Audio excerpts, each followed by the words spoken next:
31 number श्लोक में अर्जुन पूछते हैं कि क्यों आप प्रकट हुए, आप कौन है, क्यों आप प्रकट हुए। 32 नंबर के श्लोक में मतलब भगवान फिर बताते अपना मिशन कि मैं कौन हूँ और मेरा क्या पर्पस है। कोई पढ़ना चाहेगा 32 नंबर श्लोक? Can raise their hand. Yes Snehal Prabhu. Hare Krishna Prabhu. Hare Krishna. Shri भगवान उवाच कालोऽस्मि लोकक्षयकृत् प्रवृद्धो लोकान् समाहर्तुमि प्रवृत्त ऋतेऽपि त्वा न भविष्यन्ति सर्वे येव अवस्थिता प्रत्यनुकेश योद्धा। यस, अनुवाद पढ़िए। भगवान ने कहा, समस्त जगतों को विनष्ट करने वाला काल मैं हूँ और मैं यहाँ समस्त लोगों का विनाश करने के लिए आया हूँ। तुम्हारे पांडवों के सिवा दोनों पक्षों के सारे योद्धा मारे जाएंगे। तो भगवान क्या बोलते हैं, अर्जुन ने पूछा आप कौन है, तो भगवान बोलते कालोस्मि, मैं काल हूँ। ठीक है, दोनों में डिफरेंस हमें समझना होगा, एक विराट रूप और एक काल रूप। दोनों में डिफरेंस क्या है? विराट रूप मतलब इस ब्रह्मांड की सारी चीजें भगवान ने एक साथ एक जगह पे प्रकट किया, उसको विराट रूप बोलते हैं। और काल रूप मतलब कि जब अर्जुन ने देखा कि सारे जो योद्धा है कुरुक्षेत्र में, वो सारे योद्धा जो है वो सारे जैसे भीष्म, द्रोणा, कर्ण, ये सारे भगवान के विराट रूप में के मुख के अंदर जा रहे हैं और सब विनाश हो रहा है, डिस्ट्रक्टिव फॉर्म, इन शॉर्ट विनाश जो होने वाला है वो रूप को काल रूप बोलते हैं। तो जैसे अर्जुन जैसे डिस्क्राइब करता है कि 26-27 नंबर के श्लोक में कि भीष्म, द्रोणा, कर्ण ये सारे जो है भगवान के मुख के अंदर जा रहे हैं और उनका नाश होने वाला है, तो वो काल रूप है। तो भगवान बोलते कालोस्मि, मैं काल हूँ और क्या कर रहा हूं मैं, लोकक्षय कृत प्रवृद्धो। लोकक्षय मतलब लोगों का, लोक मतलब समस्त जगतों का विनष्ट करने वाला, जब पूरे ब्रह्मांड का नाश करने वाला हूँ मैं काल हूँ और इस ब्रह्मांड का नाश करने वाला हूँ। और फिर क्या बोलते हैं कि समस्त लोगों का विनाश करने के लिए आया हूँ, जगत का विनाश करना है, लोगों का विनाश करना है, एक्सेप्ट पांडवा। ऐसा भगवान बोलते हैं किसको, अर्जुन को। तुम्हारे सिवा दोनों पक्षों के सारे योद्धा मारे जाएंगे। तो इस तरह से भगवान कृष्ण अपना मिशन स्टेटमेंट इसमें बताते हैं इन टेक्स्ट 32, 11.32, वेरी इंपॉर्टेंट श्लोक। और उसमें भगवान अपना मिशन स्टेटमेंट बताते हैं। सो मैं समय हूँ और मैं सबका नाश करना हूँ एक्सेप्ट पांडवों का। ये पूरा फ्यूचर स्टेटमेंट भी अर्जुन को बता देते कि मैं क्यों आया हूँ। और रिपोर्ट में काफी अच्छा पॉइंट लिखते हैं प्रभुपाद के, हाईलाइट पढ़िए, ये हाईलाइट पॉइंट। अर्जुन लड़ने के पक्ष में न था, वह युद्ध न करना श्रेयस्कर समझता था, क्योंकि तब किसी प्रकार की निराशा न होती। किंतु भगवान का उत्तर है कि यदि वह नहीं लड़ता तो भी सारे लोग उनके ग्रास बनते, क्योंकि यही उनकी इच्छा है। यदि अर्जुन नहीं लड़ता तो वे सब अन्य विधि से मरते। मृत्यु रोकी नहीं जा सकती, चाहे वह लड़े या नहीं। वस्तुतः वे पहले से मृत है।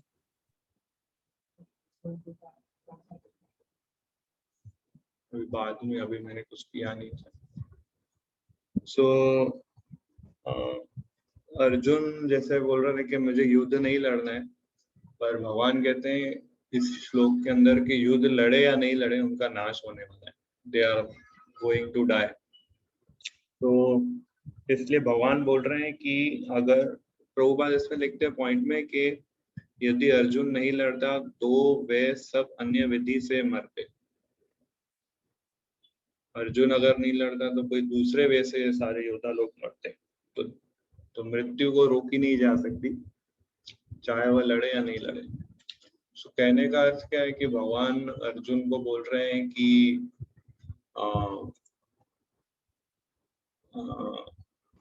कि आप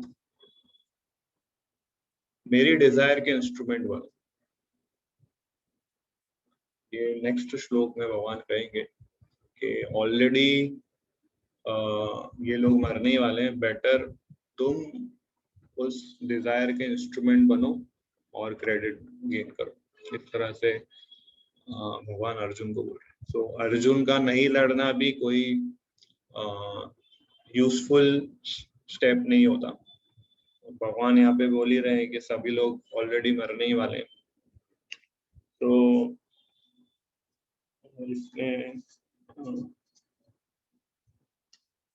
फर्स्ट लाइन में कहते हैं प्रभुपाद के, फर्स्ट लाइन पढ़िए यहाँ पे, ये हाईलाइट में लिखा है यहाँ। यद्यपि अर्जुन जानता था कि कृष्ण उसके मित्र तथा भगवान है, तो भी वह कृष्ण के विविध रूपों को देखकर चकित था। प्रभु जी ये थोड़ा फेरो। इसलिए उसने इस विनाशकारी शक्ति के उद्देश्य के बारे में पूछताछ की। क्योंकि अर्जुन भी कंफ्यूज हो गया था कि इतना भयभीत फॉर्म देखकर कि आप क्यों प्रकट हुए, क्या पर्पस है, तो इसलिए वो पूछता है। तो इसलिए भगवान फिर अपना बताते हैं कि मैं लोगों का नाश करने आया हूँ। अर्जुन युद्ध नहीं करके लोगों की जान नहीं बचा सकता था। वो ऐसा सोच रहा था अगर मैं युद्ध नहीं लड़ूंगा तो लोग इतने मरेंगे नहीं। बट यहाँ पे ऑलरेडी भगवान ने बोल दिया है कि तुम युद्ध लड़ो या नहीं लड़ो, ये सारे योद्धा मारे जाने वाले। अर्जुन के पास सिर्फ चॉइस थी कि युद्ध में पार्टिसिपेट करना है कि नहीं, बस। बाकी किसी को मारने से या किसी को मरने से रोकने का अर्जुन के हाथ में कुछ भी नहीं था। और इसलिए भगवान फिर नेक्स्ट श्लोक बोलते हैं, पढ़िए नेक्स्ट श्लोक 33।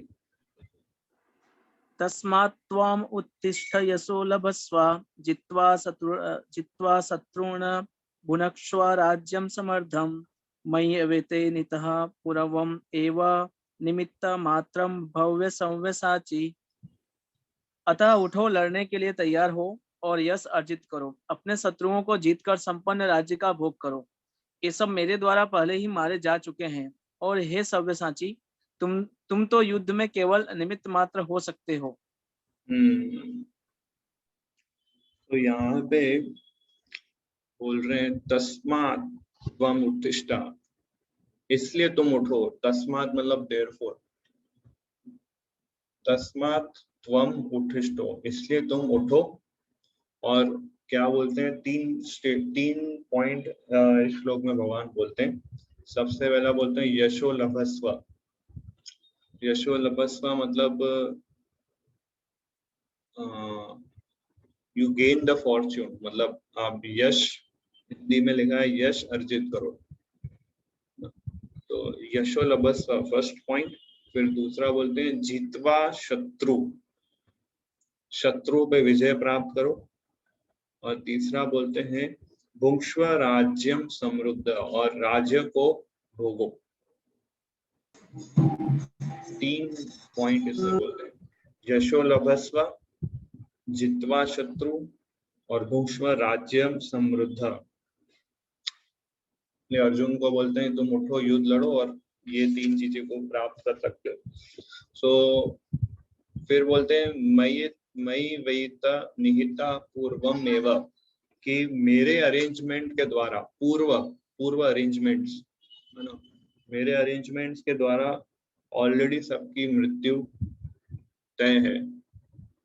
इसलिए तुम क्या करो अर्जुन, निमित्त मात्रम, तुम इंस्ट्रूमेंट बनो। और अर्जुन को भगवान किस वर्ड से संबोधित करते हैं, सव्यसाची। सव्यसाची मतलब जो एक्सपर्ट होता है वो एरो को चलाने के लिए, एग्जैक्ट एरो पॉइंट पे जो लगाते हैं उसको सव्यसाची बोलते हैं। तो तुम निमित्त मात्र बनो।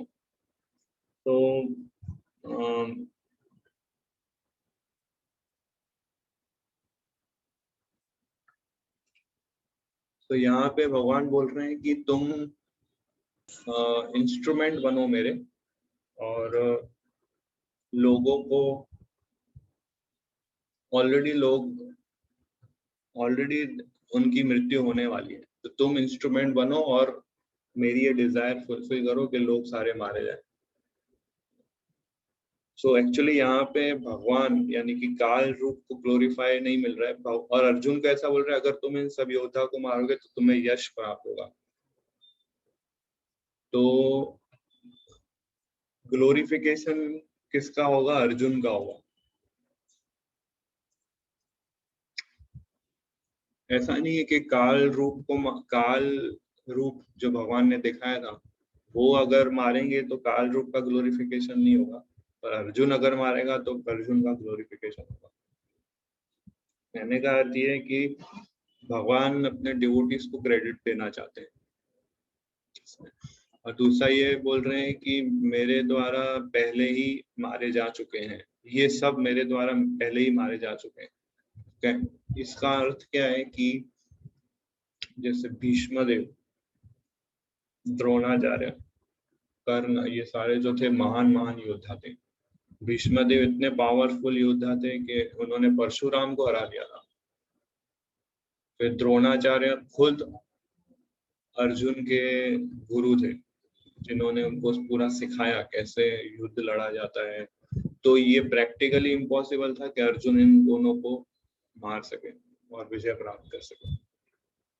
तो इसलिए भगवान इसमें बोलते हैं कि मयित्वा निहिता पूर्वम, मेरे अरेंजमेंट के द्वारा ये सारे लोग ऑलरेडी मर चुके हैं, तो मैं सिर्फ इंस्ट्रूमेंट बनता है।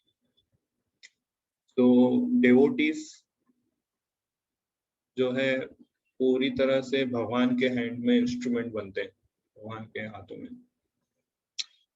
ये डेवोटीज का एक गुण होता है।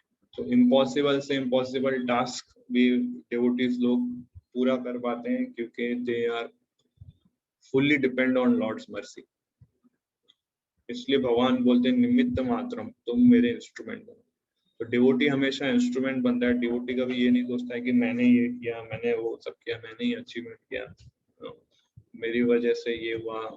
वो खुद क्रेडिट नहीं देते हैं। भगवान हमेशा क्रेडिट्स भक्तों को देते हैं, और भक्त हमेशा क्रेडिट भगवान को देते हैं। भक्त जो होता है वही सोचता है कुछ भी अच्छा हो तो क्या सोचता है कि भगवान की कृपा से हुआ, और भगवान जो है क्रेडिट भक्तों को देना चाहते हैं, जैसे इस केस में अर्जुन को क्रेडिट देना चाहते हैं। तो यहाँ पे एक लोग बोलते हैं निमित्त मात्रम, और दूसरा एक वर्ड यूज करते हैं निमित्त मात्रम, और दूसरा वर्ड यूज करते हैं साव्यसाची। तो ये दोनों वर्ड्स बहुत इंपॉर्टेंट है। इन दोनों को अगर आप कनेक्ट करें, निमित्त मात्रम इंस्ट्रूमेंट होता है, साव्यसाची मतलब जो एक्सपर्ट होता है। तो एक्सपर्ट व्यक्ति इंस्ट्रूमेंट कैसे बन सकता है? वो एक्सपर्ट है, इतना स्किलफुल है, तो वो इंस्ट्रूमेंट कैसे बन सकता है? अपनी स्किल से वो चीजें अचीव कर सकता है। बट भगवान बोलना चाहते हैं कि तुम कितने भी एक्सपर्ट हो कोई भी फील्ड में, still you are the instrument, क्योंकि आपके पास पावर, आपके पास स्किल्स, आपके पास इंटेलिजेंस, आपके पास रिसोर्स, ये सब मैं ही दे रहा हूँ। बट अगर तुम ऐसा सोचोगे कि तुम्हारे स्किल्स, तुम्हारे पावर्स, तुम्हारे इंटेलिजेंस से तुम ये चीजें प्राप्त कर रहे हो, तो तुम इंटेंगल्ड हो जाओगे कर्मा में तुम फंस जाओगे। इसलिए भगवान यहाँ पे शब्द यूज करते हैं निमित्त मात्र भवत् सव्यसाची।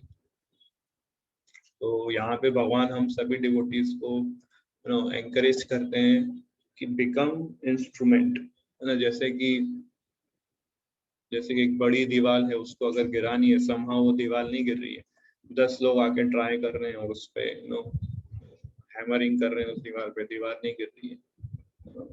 और समहाउ वो दीवार जो है ग्राउंड से डिस्कनेक्ट हो जाती है। बहुत ट्राई करते हैं 10 लोग, बट गिरती नहीं है। लास्ट ट्राई में आप जाते हैं और आप एक हैमर मारते हैं और गिर जाती है दीवार।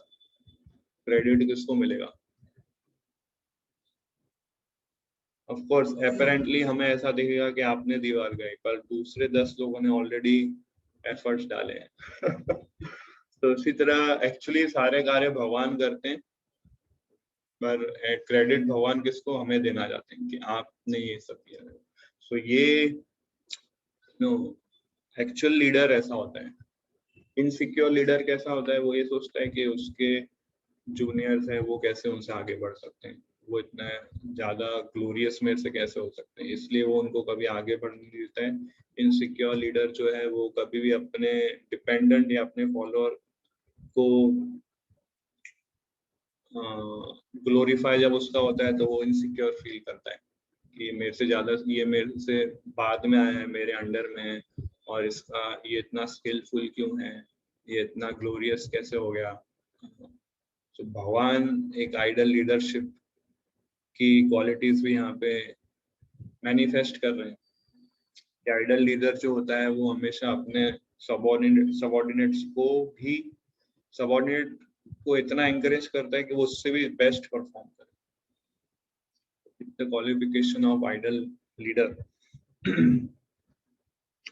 तो यस, इवन प्रभुपाद ने भी कई सारे ऐसे टास्क फुलफिल किए जो प्रैक्टिकली इम्पॉसिबल थे। प्रभुपाद कहते हैं कि यू नो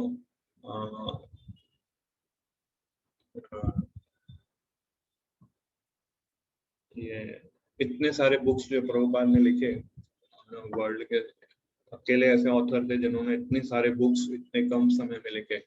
तो ये एक बड़ा अचीवमेंट था। तो प्रभुपाद कहते हैं कि ये सारे बुक्स मैंने नहीं लिखे, ये सब कृष्णा ने लिखे हैं books, and I was just an instrument. Prabhupada कहते हैं सो डिवोटीज हमेशा इंस्ट्रूमेंट वाली फीलिंग को कल्टीवेट करते हैं। जैसे इंस्ट्रूमेंट कैसा होता है, जब भगवान बोल रहे हैं निमित्त मात्र मतलब इंस्ट्रूमेंट। तो इंस्ट्रूमेंट आप जैसे हारमोनियम बजाते हैं तो कोई म्यूजिशियन हारमोनियम बजाता है तो हारमोनियम से बहुत अच्छी आवाज निकलती है। सो अवार्ड किसको मिलता है, हारमोनियम को मिलता है कि म्यूजिशियन को मिलता है? और आवाज किसने अच्छी निकाली, हारमोनियम ने निकाली। हारमोनियम ऐसा सोचे नहीं मुझे मिलना चाहिए अवार्ड, मैंने इतना अच्छा साउंड निकाला, इसको क्यों मिल रहा है। सचिन तेंदुलकर अपने बैट से छक्के चौके मारता है, अवार्ड किसको मिलता है, सचिन तेंदुलकर के बैट को।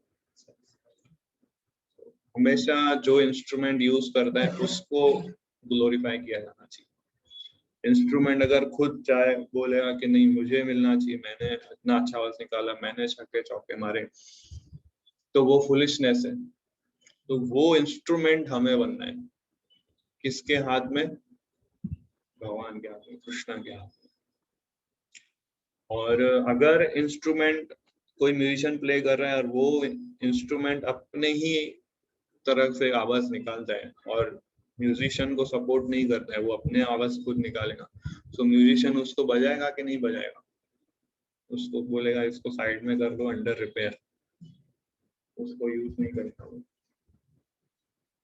तो इसी तरह जो व्यक्ति ये सोचता है कि आई एम द डूअर और मेरी स्किल्स है, मेरे पास रिसोर्स है और मैं खुद करूँगा, तो भगवान आपको यूज नहीं करेंगे।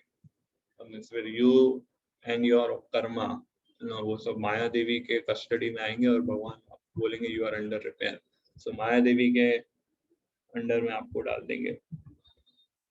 सो हमारी सारी एबिलिटीज, हमारे सारे अचीवमेंट्स सर्विस में जो भी होते हैं वो सब कृष्णा ही पूरा करते हैं एक्चुअली।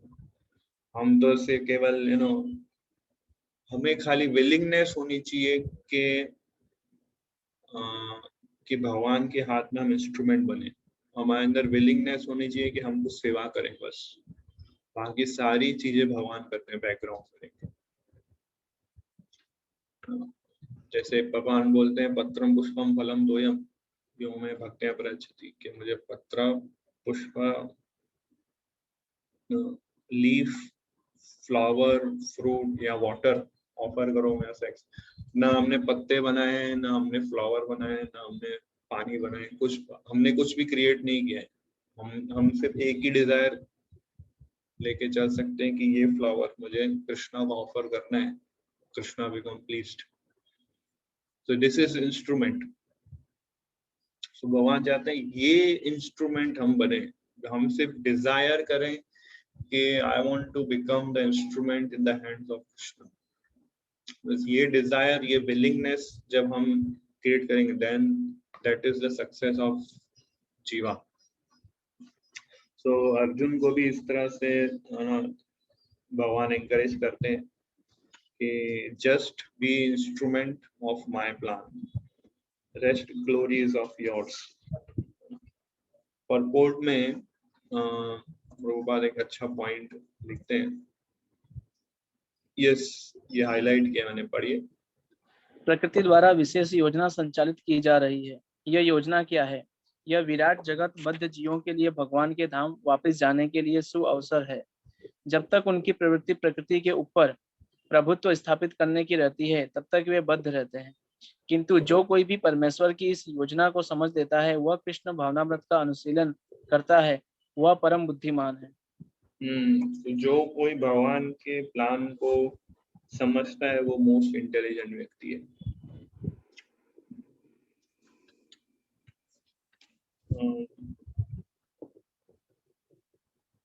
तो भगवान के प्लान को कैसे समझा जाए वो प्रभुपाद नेक्स्ट श्लोक के परपोर्ट में बताएंगे कि how to understand the Lord's plan. इस नेक्स्ट पढ़िए, हाईलाइट पॉइंट ये। अर्जुन युद्ध करने से मना कर रहा था, किंतु उसे बताया गया कि परमेश्वर की इच्छा अनुसार उसे लड़ना होगा, तभी वह सुखी होगा। यदि कोई कृष्ण भावनामृत से पूरित हो और उसका जीवन भगवान की दिव्य सेवा में अर्पित हो, तो समझो कि वह कृतार्थ है। So if one is full Krishna consciousness and his life is devoted to Lord's transcendental service, he is perfect. कृतार्थ मतलब perfect. Last line purport की। So 32 नंबर श्लोक में भगवान ने अपना मिशन बताया।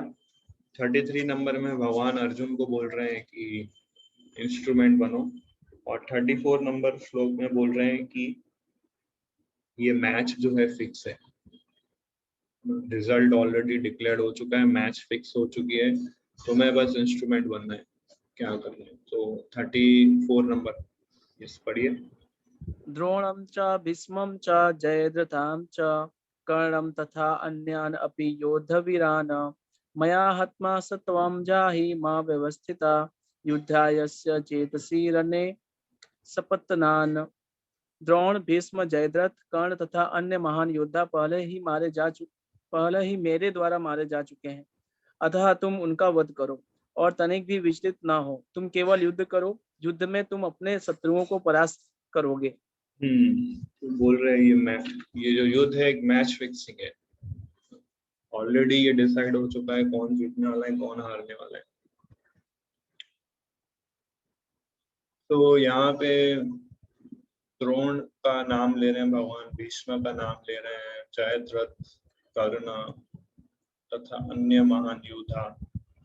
तो ये सारे ऐसे वॉरियर्स है जिसको अर्जुन कभी परास्त नहीं कर सकता,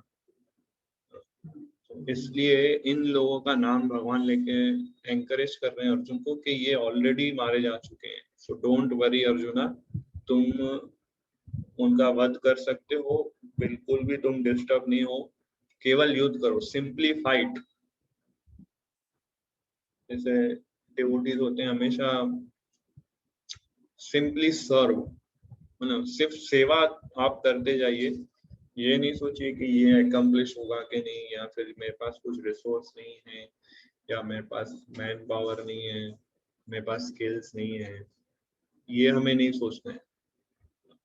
अर्जुन ये सारी चीजें फैक्टर कंसिडर कर रहा था। भगवान बोल रहे हैं कि तुम केवल युद्ध लड़ो।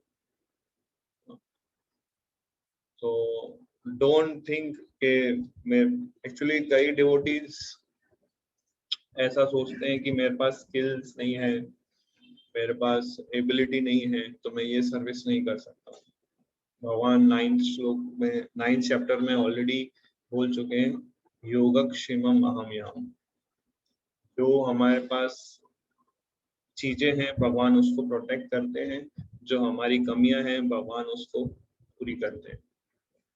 कब करते हैं ये? जब हम पूरा सरेंडर होके, अनन्यस चिंतयन्तु माम, पूरा सरेंडर होके जब हम सर्विस करते हैं विदाउट एनी अल्टीरियर मोटिव के साथ जब हम सर्विस करते हैं तो भगवान सारी हमारी लिमिटेशंस को पूरा करते हैं, और वो लिमिटेशंस को बाधा बनने नहीं देते भगवान, प्रोवाइडेड हम अच्छे मोटिव्स के साथ सिर्फ कोई भी सारी सर्विस करते हैं, विदाउट क्रेडिट टेकिंग मेंटालिटी के साथ अगर हम सर्विस करते हैं तो भगवान उस सेवा में जो भी कमियां हैं हमारे अंदर, उस कमी को भगवान पूरी करते हैं।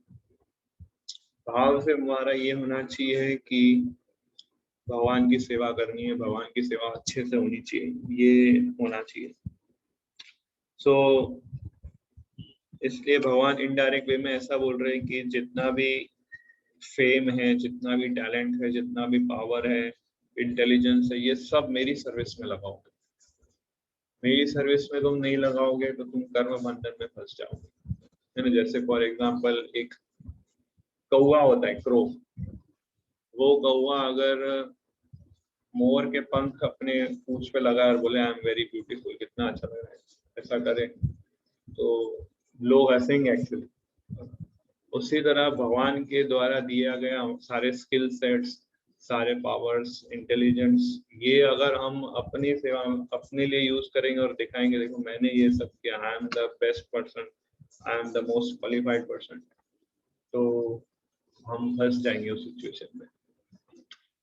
कौवा जो है हमेशा कौवा ही रहेगा, चाहे वो कितने भी मोर पंख लगा दें।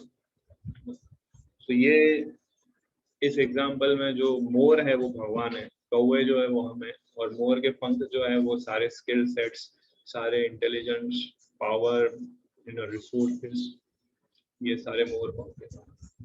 तो ये सब कुछ भगवान के द्वारा दिया गया है। हम इंस्ट्रूमेंट है, चाहे हम कितने भी एक्सपर्ट हो जाएं फिर भी हम इंस्ट्रूमेंट ही रहेंगे। जैसे कि पहले श्लोक में बताया, निमित्त मात्रम भव सव्यसाची। तो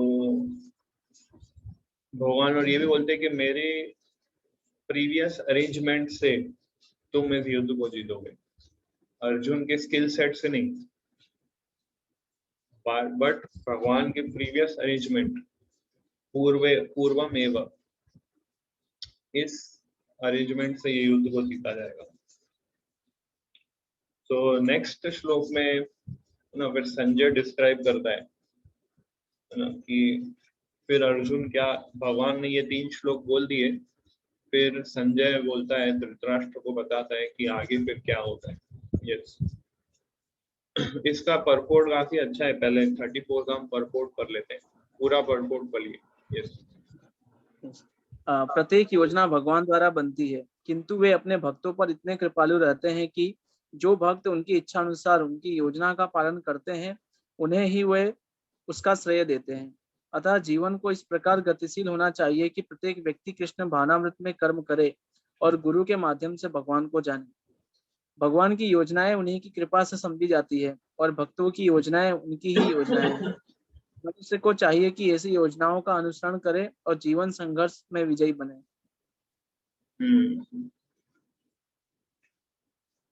तो चैतन्य चरितामृत के जो ऑथर है उनका नाम है कृष्णदास कविराज गोस्वामी।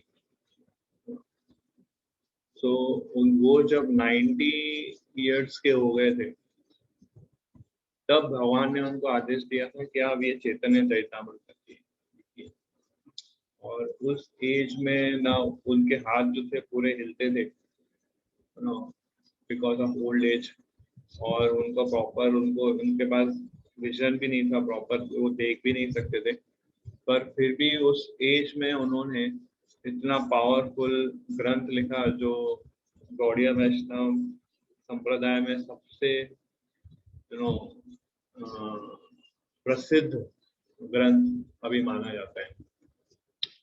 तो ऐसी एज में, ऐसी कंडीशन में वो कैसे लिख पाए, वो बताते हैं, इसी में लिखते हैं चैतन्य चरितामृत के, I was simply a stick in the hands of a Vaishnava.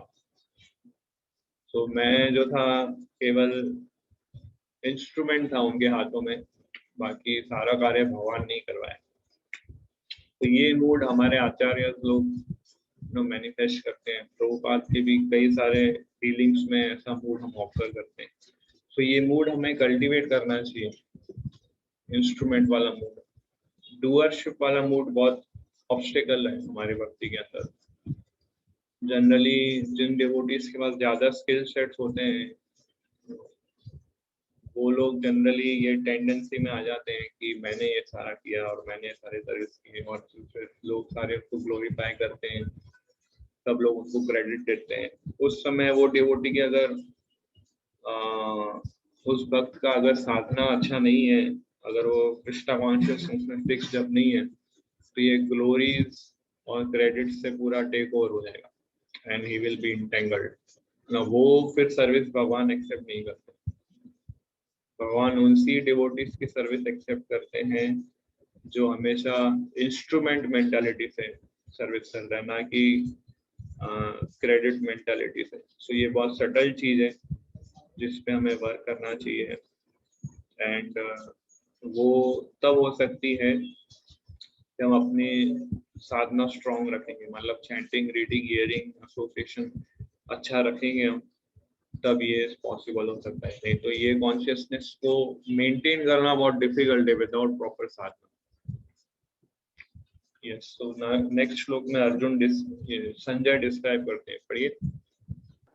Sanjay उवाच एतत् श्रुत्वा वचनं केशवस्य कृताञ्जलिर्वेपामनः कृति नमस्कारत्वा भूय एव कृष्णं सगद्गदाम भीत प्रणामय। संजय ने धृतराष्ट्र से कहा, हे राजा, भगवान के मुख से इन वचनों को सुनकर कांपते हुए अर्जुन ने हाथ जोड़कर उन्हें बारंबार नमस्कार किया। फिर उसने भयभीत होकर अवरुद्ध स्वर में कृष्ण को इस प्रकार कहा। तो क्या बोल रहे हैं संजय कि नमस्कृत्वा भूय, भूय मतलब बार बार अर्जुन ने क्या किया, नमस्कार किया, और सगद्गदम मतलब एक्सटेसी में आके नमस्कार किया, और भीत और डर के नमस्कार किया। तो भयभीत होकर भगवान ने, अर्जुन ने नमस्कार किया और फिर प्रार्थनाएं बोली। तो ये जो प्रार्थना है 36 नंबर के श्लोक से 46 नंबर के श्लोक तक चलती है प्रार्थना। तो ये जो 10 श्लोक है 36 से लेके 46, इसको हम कैटेगराइज किया गया, हमारे आचार्यों ने इनको कैटेगराइज किया है कि सबसे पहले 36, 37, 38 पहले 3 श्लोक में अर्जुन जो है ग्लोरीफाई करते हैं भगवान से, जो विराट रूप दर्शन देता है उसको ग्लोरीफाई करते हैं। 36, 37, 38 3 श्लोक में ग्लोरीफाई करते हैं। 39 और 40 ये 2 श्लोकों में भगवान को नमस्कार करते हैं, ओबेसेंस पे करते हैं। फिर 41 नंबर श्लोक से 44 नंबर तक अर्जुन जो है क्षमा मांगते भगवान से कि मैंने आपके साथ एकदम ऑर्डिनरी वे से बिहेव किया, जैसे आप मनुष्य हैं, मैं आपके साथ रहता था, आपके साथ खाता था, कभी कभी मैं आपको चिढ़ाता था, है ना। तो ये सारी अपोलोजाइज अर्जुन करता है, बिकॉज वो विराट रूप देख के उसका जो भाव बदल जाता है भगवान के प्रति।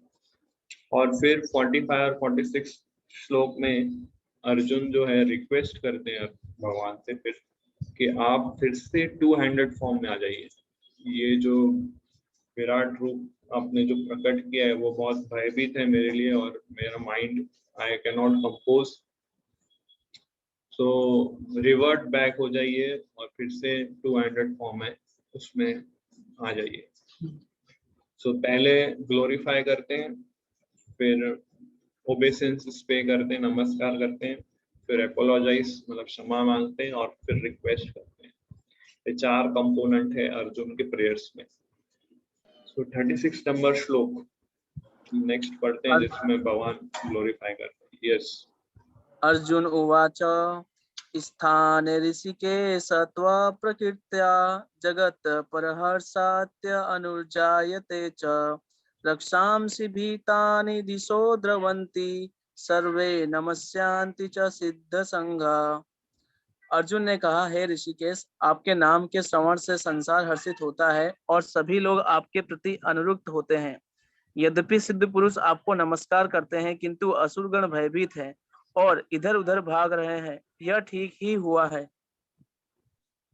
तो सबसे पहले ग्लोरीफाई करते हैं कि आपके नाम के श्रवण से संसार हर्षित होता है। The world becomes joyful upon hearing your name. तो भगवान का गुणगान इतना प्योरीफाइंग है और इतना पावरफुल है कि जब ये गुणगान होता है तो पूरा वर्ल्ड प्योरीफाई हो जाता है। तो भगवान के यश में इतना पावर है कि वो स्थान को पवित्र कर देता है, पूरे विश्व पूरे संसार को पवित्र कर देता है। इसलिए जहाँ कहीं भी भगवत गीता या श्रीमद् भागवतम पे डिस्कशन होता है और चर्चा होता है इन चीजों पे, तो वो स्थान पूरा प्योरीफाई हो जाता है।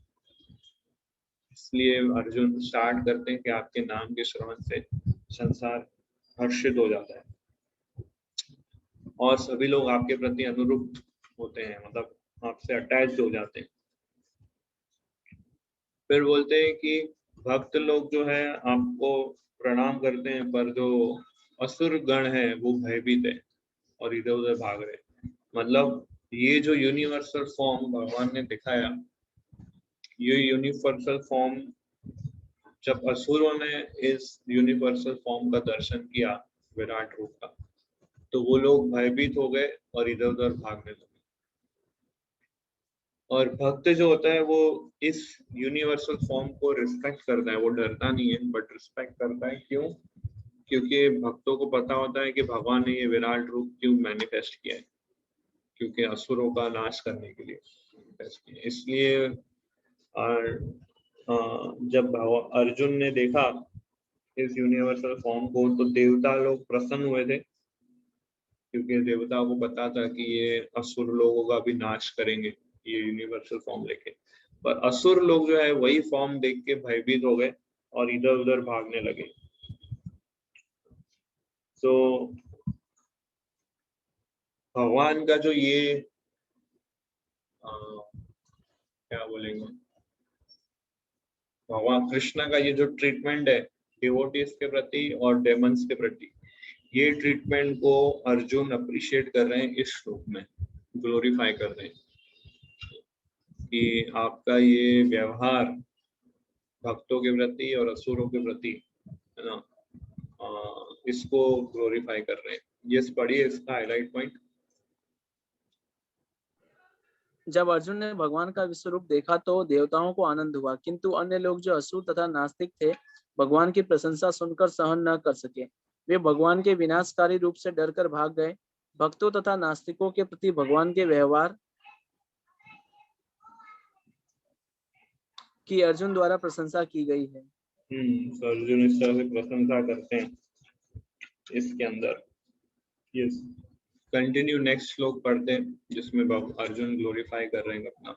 यस, कस्माच्च तेन नामेन महात्मना गरीयसे ब्राह्मणोप्य अधिकर्तरे अनंत देव स जगन्निवास तवाम अक्षरम सद असत तत् परमं यत। हे महात्मा, आप ब्रह्मा से भी बढ़कर हैं। आप यदि सृष्टा हैं तो फिर वे आपको सादर नमस्कार क्यों न करें। हे अनंत, हे देवेश, हे जगन निवास, आप परम स्त्रोत अक्षर कारणों के कारण तथा इस भौतिक जगत से परे हैं। तो बोल रहे हैं नामे नमेरन महात्मन। तो नमेरन मतलब ओबेसेंसेस पे करना और महात्मन मतलब महान, ये महान पुरुष। सो आप महान पुरुष हैं तो आपको नमस्कार हमेशा करते रहना चाहिए। गरीयसे ब्रह्मणो अप्य, क्यों? क्योंकि आप ब्रह्मा से भी महान हैं। गरीयसे मतलब हिंदी में है श्रेष्ठतर लोग, मतलब आप ब्रह्मा से भी श्रेष्ठ है, इसलिए आपको नमस्कार करना चाहिए। आदि करता, मतलब you are the original doer, you are the original. फिर बोलते हैं अनंत, आप अनलिमिटेड है। देवेश मतलब देवताओं के भगवान है। जगन निवास मतलब आप सारे जगत का शेल्टर है। यू आर द, मतलब आप सारे वर्ल्ड को आश्रय देते हैं। सो ये वर्ड्स यूज। त्वम अक्षरम, अक्षरम मतलब इनएग्जॉस्टिबल, मतलब कभी विनाश नहीं हो सकता आपका। और सद असत, सद असत तत्परमम, परम के आप सभी कारणों के कारण है। तो इस तरह से अर्जुन एक एक वर्ड सोच सोच के बोल रहे हैं और भगवान को ग्लोरीफाई कर रहे हैं। अनंत देवेश जगत निवास गरीय से ब्राह्मणों त्वम अक्षरम सद असत तत्परम। तो परबोट में प्रभुपाद एक एक वर्ड का जस्ट ब्रीफ मीनिंग समझाते हैं कि what is Devesh, what is Anant, what is Mahatma, किस तरह से अक्षरम को एक्सप्लेन करते हैं। Yes, next shloka continue. त्वम् आदिदेवा पुरुषः पुराण त्वम् अस्य विश्वस्य परम निधानम् वेत्तेसि वेद्यं च परमं च धाम तव्य ततं विश्वम अनंत रूप। आप आदिदेव सनातन पुरुष तथा इस सदृश जगत के परम आश्रय हैं। आप सब कुछ जानने वाले हैं और आप ही वह सब कुछ हैं जो जानने योग्य हैं। आप भौतिक गुणों से परे परम आश्रय हैं। हे अनंत रूप, हे संपूर्ण दृश्य जगत। प्रभु जी स्लाइड। यह संपूर्ण दृश्य जगत आपसे व्याप्त है। यस, तो त्वम आदि देवम, आप आदि देव है, मतलब you are the supreme personality of Godhead. पुरुषा, पुराना मतलब ओल्डेस्ट पर्सनालिटी है आप, ओल्डेस्ट पर्सनालिटी। फिर त्वम अस्य विश्वस्य परम निधानम, ये निधानम मतलब अगेन शेल्टर, रिफ्यूज, आश्रय। पहले श्लोक में भी, इसके पहले श्लोक में भी बोलते हैं जगन निवास, और इसमें बोल रहे हैं परम निधानम, या the supreme shelter of all world. फिर you are the knower of everything, वेद्यम, वेदासी वेद्यम, है ना, मतलब भगवान ऐसे पर्सनालिटी है जिन्हें सब कुछ पता है। वेद मतलब नॉलेज, वेदासी मतलब जानना, जिन्हें सब चीजों के बारे में ज्ञान है। You are all knowable. और 3 गुणों से परे है भगवान, वो शब्द यूज कर रहे हैं परम, परम मतलब ट्रांसेंडेंटल, 3 गुणों से परे है, और धाम आश्रय। फिर से देखिए अर्जुन ये शेल्टर वाला वर्ड बार बार यूज कर रहे हैं कि you are the original shelter, you are the supreme shelter, और आप सभी के आश्रय परम निधानम। तो शेल्टर क्यों यूज कर रहे हैं? बिकॉज अर्जुन जो थे वो भयभीत हो गए थे, फियरफुल। तो भयभीत व्यक्ति को हमेशा शेल्टर जब तक नहीं मिलेगा तब तक उसका भय नाश नहीं होगा। दैट्स व्हाई यहाँ पर इस शब्द का अर्जुन बार बार यूज कर रहे हैं। सो इस तरह से 3 श्लोक में अर्जुन ग्लोरीफाई करते हैं भगवान को, और नेक्स्ट 2 श्लोकों में प्रणाम करते हैं अर्जुन, नमस्कार करते हैं भगवान को, बार बार नमस्कार करते हैं। यस, पढ़िए 39। वायु यमः अग्नि वरुण शशांक प्रजापति त्वं प्रपितामह च नमः नमः नमः ते अस्तु सहस्त्रकृत्वा पुनः च भूय अपि न नमः ते। आप वायु हैं तथा परम नियंता भी हैं। आप अग्नि हैं, जल हैं तथा चंद्रमा हैं। आप आदि जीव ब्रह्मा हैं और आप प्रपितामह हैं। अतः आपको 1000 बार नमस्कार है और पुनः पुनः नमस्कार है।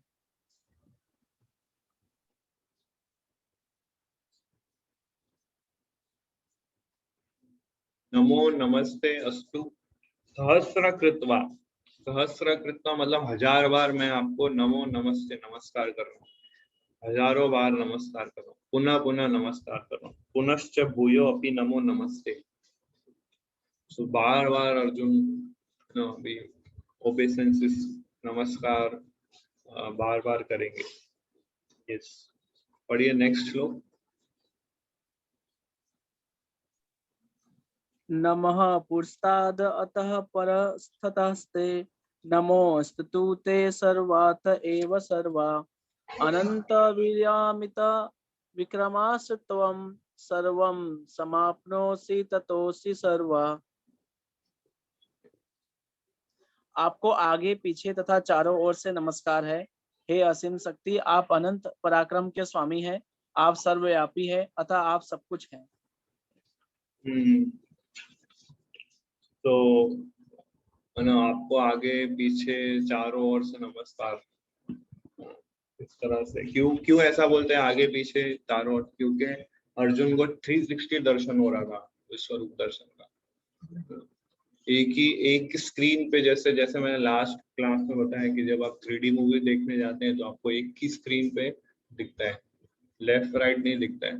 अर्जुन को 360 डिग्री विराट रूप का दर्शन, इसलिए बोले आगे पीछे दाएं बाएं सब जगह से आपको मैं नमस्कार करता हूँ। सो यू आर लिमिटलेस, आप अनंत पराक्रम के स्वामी है, सर्वव्यापी है और आप ही सब कुछ है। सर्वम समाप्नोसि, यू कवर एवरीथिंग। तो इस तरह से अर्जुन रिस्पेक्ट कर रहे हैं कृष्णा को।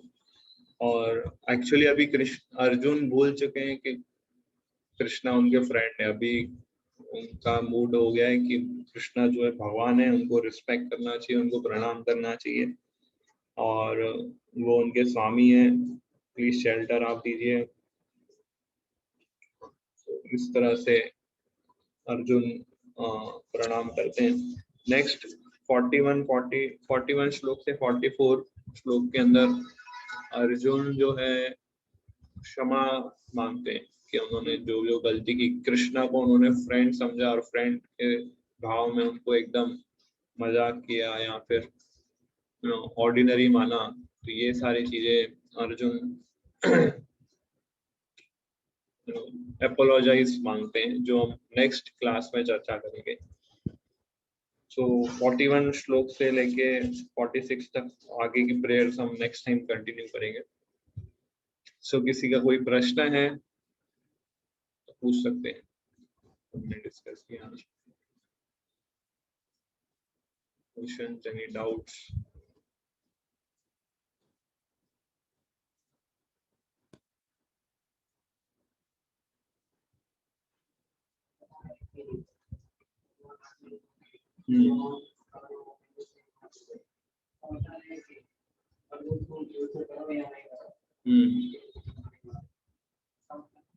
हाँ, मतलब यही बोल रहे हैं कि आप युद्ध लड़ो या नहीं लड़ो, ये लोग मारे जाने वाले हैं। तो इन शॉर्ट भगवान ने आउटकम पहले ही बता दिया अर्जुन। ये अर्जुन ऑलरेडी इतना कंफ्यूज था पहले ही अध्याय से, इतने सारे बहुत सारे और कृष्णा ने रीजंस दिए क्यों युद्ध लड़ना चाहिए, और फिर एंड अभी ये भी बोल रहे हैं कि देखो ये सब बनने ही वाले, तुम नहीं लड़ोगे तो भी मरेंगे, तो तुम अपना ड्यूटी प्ले करो क्षत्रिय का।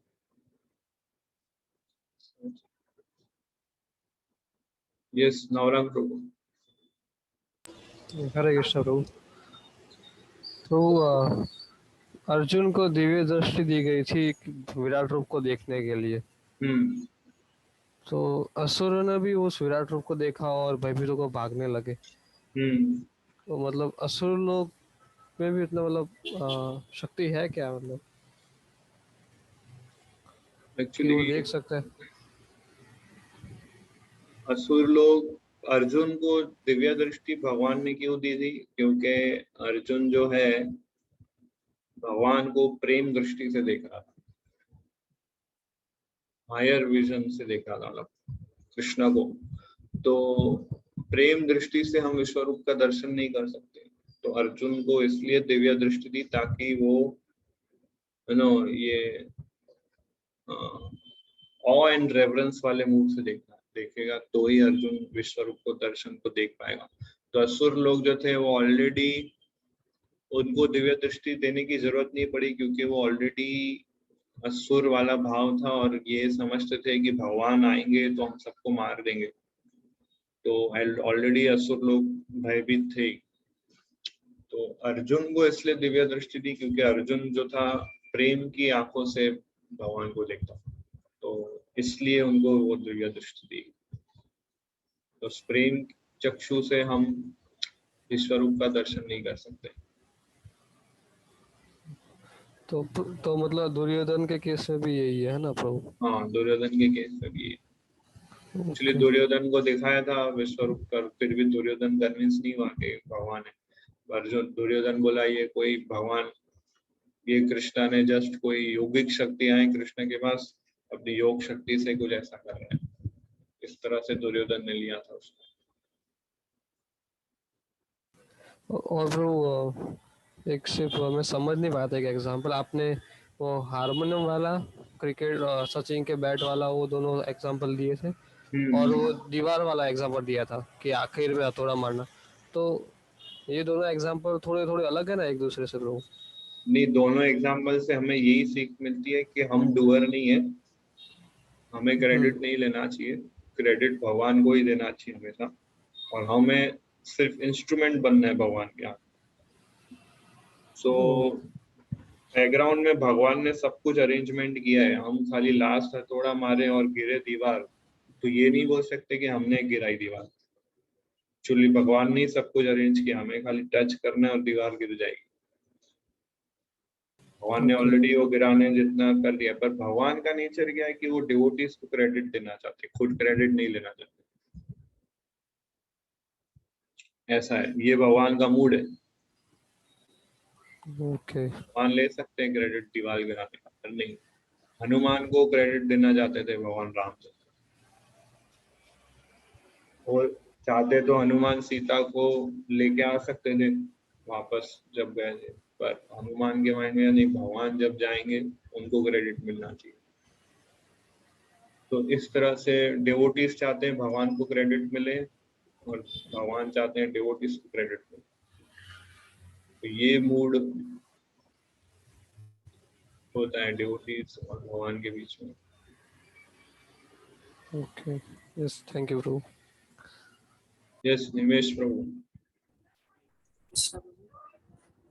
आपने बताया कि हमें एज एन इंस्ट्रूमेंट यूज होना चाहिए भगवान के पर्पस के लिए, तो अभी हमारे लेवल पे हम एक कैसे एनालाइज कर सकते कि हम एज एन कोई कार्य करते या कुछ करते तो एज एन इंस्ट्रूमेंट सर्व हो रहे या फिर हमारे सेंस ग्रेटिफिकेशन के लिए हम वो कर रहे हैं, तो हम कैसे एनालाइज किया जा सकता है?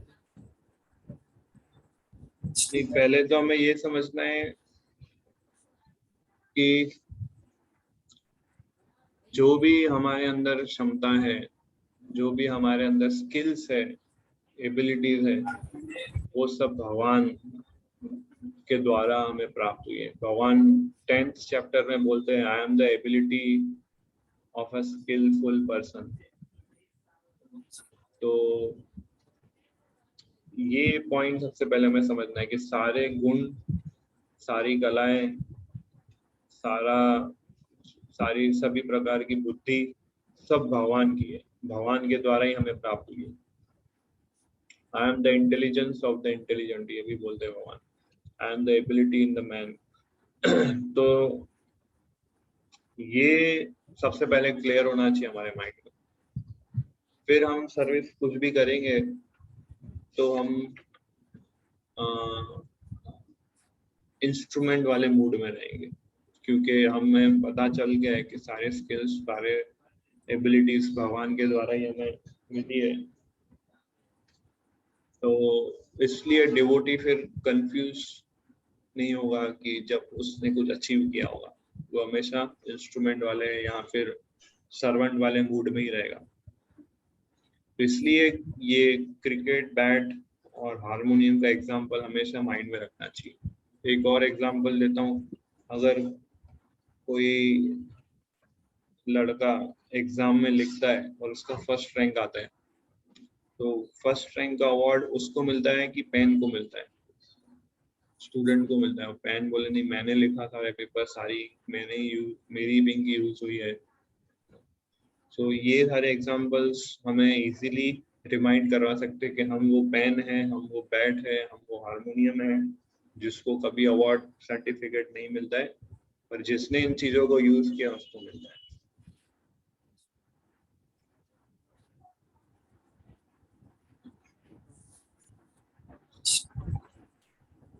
और प्रश्न कोई? यस केवल। हरे कृष्णा प्रभु जी। जैसे अर्जुन ने विराट युद्ध में वो गुरु द्रोणाचार्य, भीष्म, कर्ण सबको अकेले ही पराजित कर दिया था, तो क्या ये सब भी अर्जुन से बड़े योद्धा थे ये सब? ये सब अर्जुन से मान, क्योंकि अर्जुन के माइंड में भी शंका आ गया था कि मैं ये भीष्म, द्रोणा, कर्ण इन सबको कैसे मारूंगा क्योंकि ये सारे महान महान योद्धा थे, अर्जुन के सीनियर्स थे और ज्यादा स्किलफुल, ज्यादा एक्सपीरियंस थे मिलिट्री आर्ट्स में। तो इसलिए अर्जुन को भी संशय होने लगा कि मैं इन लोग को कैसे परास्त कर पाऊंगा, और इसलिए भगवान बोलते हैं द्रोणा, भीष्म, कर्ण ये सब ऑलरेडी मर चुके हैं, ताकि अर्जुन के सारे डाउट्स क्लियर हो जाए, सारे संशय। ओके प्रभु। यस, और प्रश्न पूछिए। हरे कृष्ण प्रभु जी। हरे कृष्ण प्रभु जी। यस जितेंद्र ब्रो, आपका आवाज नहीं आ रहा है क्लियर। हरे कृष्ण प्रभु जी। अभी आ रहा है प्रभु जी? यस यस बोलिए। हाँ, तो भगवान ने कहा कि मैंने पहले ही इनको मार डाला है, मतलब दोनों को, मतलब ये अभी दोनों साइड के, खाली पांडवों को छोड़ के। तो जो पांडव के साथ थे वो तो धर्म, मतलब धर्म के पार्ट में थे ना, मतलब वो तो फिर ऐसा क्यों बाकी, मतलब जैसे कि, और उधर भी भीष्म पितामह वो भी भगवान के भक्त ही थे, तो फिर मतलब ऐसा क्यों ऐसा हो गया? हाँ, भीष्म देव भी भक्त थे, पांडव भी भक्त थे। हाँ। भगवान ने क्या ये एक लीला या पास टाइम अरेंज किया था, भीष्म देव को उस साइड रख के या पांडवों को इस साइड रख के, क्योंकि भगवान को बहुत सारी चीजें सिखानी थी, भगवत गीता भी सिखाना था, और भीष्म देव जो थे उनका भी अलग मूड था भगवान के सेवा करने का। तो वीर्य रस ऐसा श्रीमद् भागवतम में आता है, फर्स्ट कैंटो चैप्टर नंबर 9, जिसमें भीष्म देव का भाव प्रकट किया है, और भीष्म देव वो साइड, सामने की साइड में रह के भगवान की सेवा कर रहे थे, ऐसा श्रीमद् भागवतम बताता है। तो उसमें ऐसा भी मेंशन करते हैं सुखदेव गोस्वामी की, जब भीष्म देव भगवान के ऊपर तीर चला रहे थे तो भगवान उस तीर को फूल की तरह एक्सेप्ट कर रहे थे। इस ये रिलेशन था भगवान का भीष्म देव के साथ। तो जैसे भक्त जो है फूल कैसे ऑफर करता है भगवान को, ऐसे अर्जुन तीर ऑफर कर रहे थे, भगवान उसको तीर नहीं, भगवान उसको फूल की तरह एक्सेप्ट कर रहे थे। तो भीष्म देव भी इंजॉय कर रहे थे और कृष्णा भी इंजॉय कर रहे थे, तो दोनों का उनका पर्सनल ये रिलेशनशिप था। तो इस तरह से बहुत सारी चीजें एक साथ भगवान सिखाना चाहते थे। थैंक यू प्रभु जी। और कोई प्रश्न?